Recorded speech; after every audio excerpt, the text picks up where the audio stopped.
Hi everybody, Herbie Pabst here. I hope you're all doing well. And today's topic is Kodak Tri-x.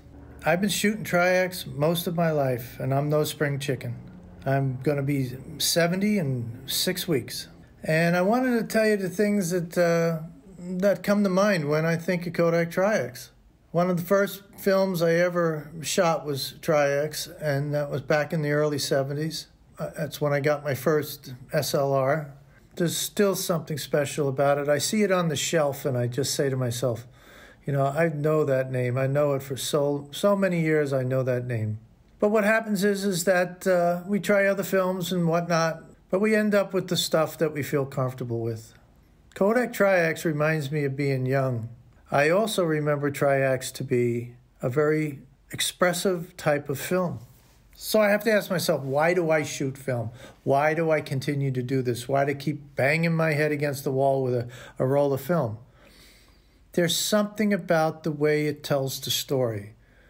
And the way I see it after I get the film back, it reminds me of what I was looking at.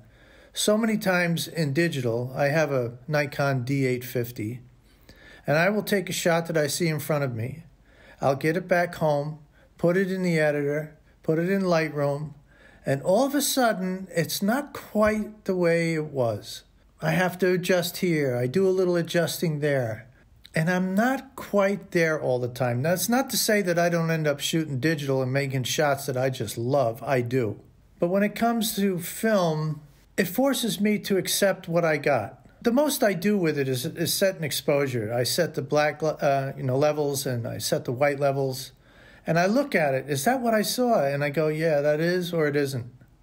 It reminds me of looking through a window where digital, there's no glass. You just look straight into the air. And it's certainly a need for that kind of shot, for documentary and things like that. But from an emotional standpoint, from a creator standpoint, I still like looking through glass. And film has its own textured glass, if you want to, if we could call it that. Like, it's like putting sunglasses on. You can still see the world, but it's just in a little bit different look. And film does that. Out of the box, you get it home, and it gets developed, and you look at it, there it is. One of the biggest things that I dislike about digital is that I have to sit in front of a computer, and I have too many choices. I started programming computers in the mid-'80s. I've been sitting in front of computers a long time, and I actually get nauseous sometimes sitting in front, editing pictures, also editing video, because I edit a lot of video. I do a lot of digital work, but I return to film. So I'm on a little bit of a rant here, but I want to tell you about Kodak Tri-x because I not only shoot it as a still frame, but I also shoot it as a motion picture.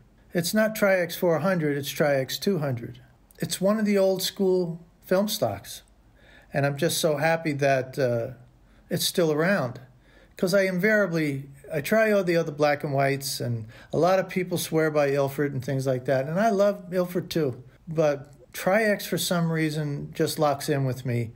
And one other old stock was Plus X. Kodak Plus X was another one that I used a lot. So I'm very happy that you guys are here tonight, and that I was able to share some thoughts with you and my images with Tri-x. I'm going to keep shooting it. I hope you keep shooting it. I hope you keep going out looking for that shot. And if you can catch it, get it in camera. That's what I try to do. And the most you have to do is maybe set an exposure or set black and white levels. And that includes color film. I don't do well with a lot of choices.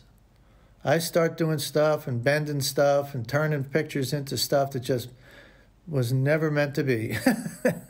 So anyway, thanks for listening tonight and watching this video, and I hope you would subscribe to help me move along here. And it was a pleasure seeing you and talking with you, and I hope you have a good night. Bye-bye.